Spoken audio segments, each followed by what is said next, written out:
nor am I pleading for it. It is your duty to help your country. Sinabi ko nga sa inyo noon, do not commit the mistake sa drugs. Talagang hihiritan ko kayo. It gives a bad taste in the mouth. Kay mayor lang rin ako eh.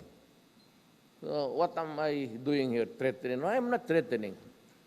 I'm here just to remind you na kung pwede lang, wag kasi magkaka-inkwentro talaga tayo. That is why, sabi ko doon kay General Anyo, be there because ikaw yung DILG. If